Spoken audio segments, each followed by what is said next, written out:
A significant storm is coming to the United States next week, and this particular storm is going to cause a bunch of different problems, and this includes the threat of severe weather like damaging winds, large hail, and the potential for a tornado outbreak as we go into Monday and maybe even into Tuesday of next week, anywhere from the Great Plains back into the Midwest and even the Mississippi Valley. We are going to break down everything that you need to know about what's upcoming on Monday and Tuesday with this significant severe weather event, but I do want to first take you to what's happening right now in the United States today that'll end up leading to this threat of severe weather for much of the United States. And right now we actually have a large low pressure system that is back up in the Northeast. This is what brought the significant severe weather event down along the Gulf Coast a couple of days ago. It did bring one tornado to areas in North Carolina yesterday, and other than that, though, it is now moving out to the north and east. It is actually quite a strong low pressure system. It's right around 980 millibars, so overall pretty strong for this time of the year.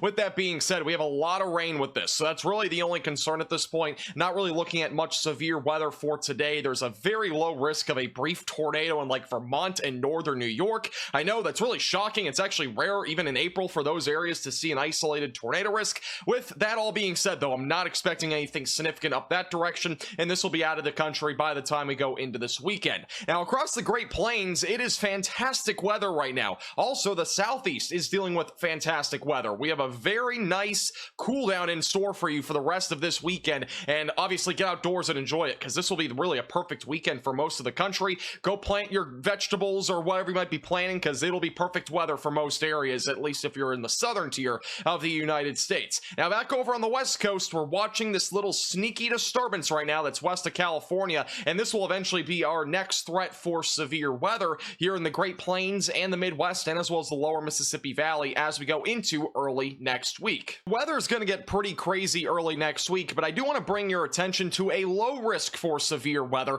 that is actually going to exist this weekend. We do currently have a marginal threat of severe weather for Pennsylvania, Ohio, parts of northern West Virginia, and eastern Indiana. Right now, I'm not too concerned about this. This should be overall an isolated threat of severe weather with damaging winds, maybe a little bit of isolated large hail. Can't rule out a brief tornado, but overall the risk is pretty low. Once we go into Monday and Tuesday, though, these are going to be the very concerning days for severe weather, and I'm not trying to scare you here, but I'm trying to give you an idea that this could be a very significant severe weather event. If all the parameters and all the forecast ingredients are there on Monday, we very easily could see a severe weather outbreak or even a tornado outbreak. So I just want to preface that that is a possibility on Monday. Does that mean it's going to happen? Not 100%. Again, there could be some changes to the forecast, but I do want to again give you that idea that there is a possibility that happens. That does not mean everybody's seeing tornadoes, and that obviously does not mean everybody's seeing severe weather. It just means this is a possibility that we could see a pretty significant severe weather event. So with all that being said, we do have an enhanced risk for severe weather. This does include southern Kansas,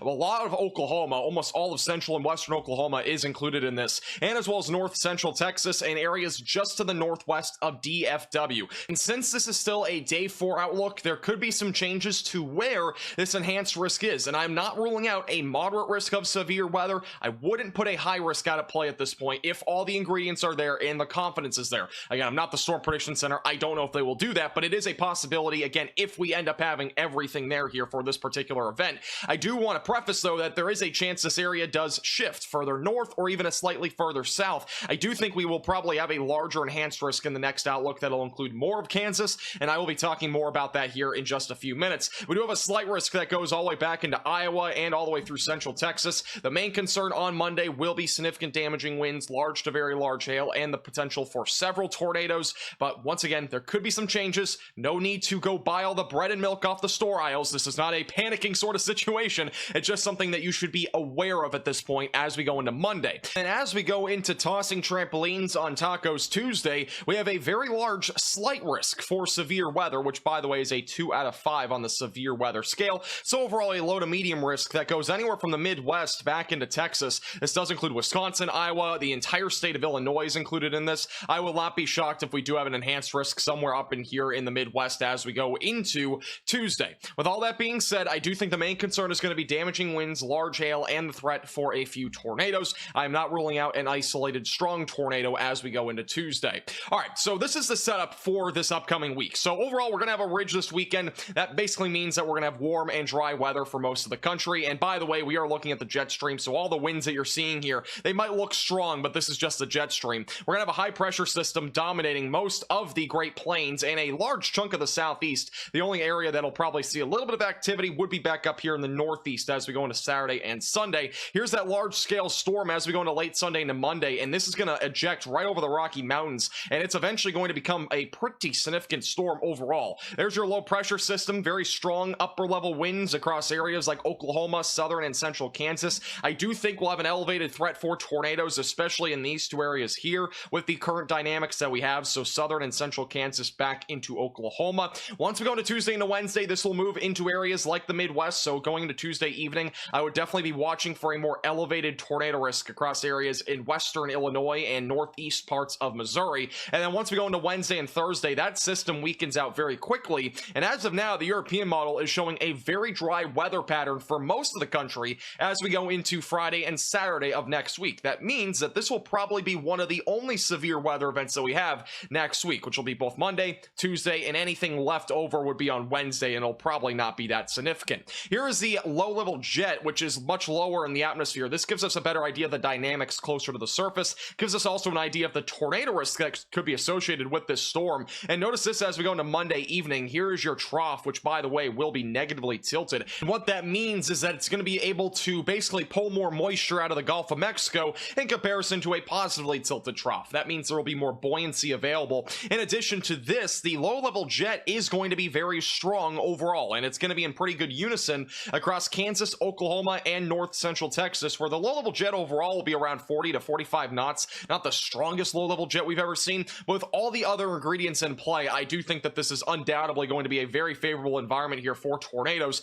And also, this is a southwesterly flow. Going into Tuesday, watch out if you're in the Midwest for at least some damaging wind potential, but also, again, a pretty strong low-level jet that will allow, again, for the potential for a few tornadoes on Tuesday, especially in parts of western Illinois. Here is the moisture content in terms of dew points, and this gives us an idea of how much buoyancy there will be as well. Dew points in the low to mid 60s. This will not really be an impact in terms of the severe weather threat. The only problem right now that I see with Monday for severe weather is that there will be likely a lot of cloud cover during the day Monday. So if there is a cap in place most of the day, it may be a bit of a tough struggle for there to actually be storms that develop. Now, if there is not really any cap and their cloud cover is much less than forecasted, this could very easily be a significant severe weather outbreak. So I just want to preface that as well, that there is a chance that it could go either way at this point. It is slightly more likely that we'll be having more significant severe weather though. And then once we go into Tuesday evening, the dew points in the Midwest will go into the mid to upper 50s and low 60s. That is plenty for severe weather, so we don't have a problem with dew points at all out of this particular disturbance.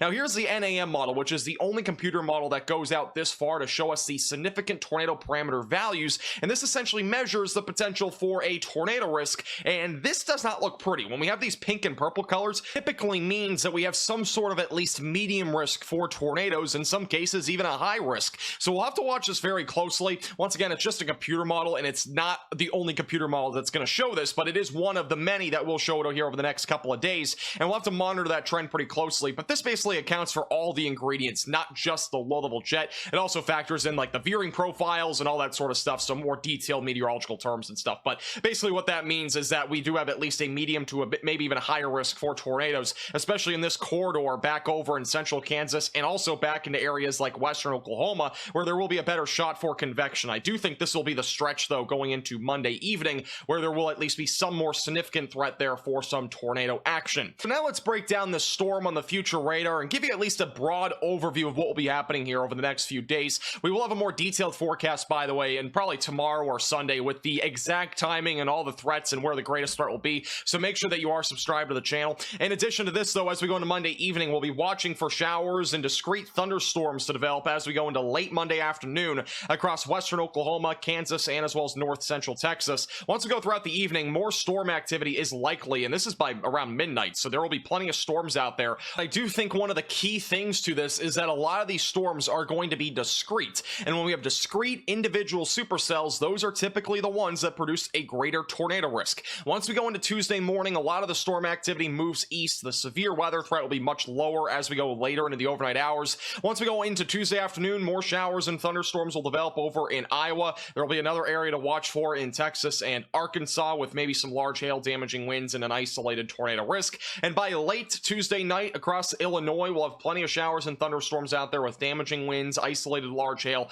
and a low tornado risk at least existing. And then once we go into Wednesday into Thursday, this disturbance moves to the east. Not expecting really much in terms of severe weather on Wednesday, maybe some sort of slight or marginal threat for damaging winds and a low tornado risk across areas like Tennessee, Kentucky, and Ohio. And then once we go into Thursday into Friday, this moves to the north and east with maybe even a little bit more late winter, or really spring I should say, snow for areas in northern New England. And then once we go into the weekend, things look to be much calmer across much of the United States. Thank you so much for watching. Make sure to hit the like button down below and subscribe if you've not already.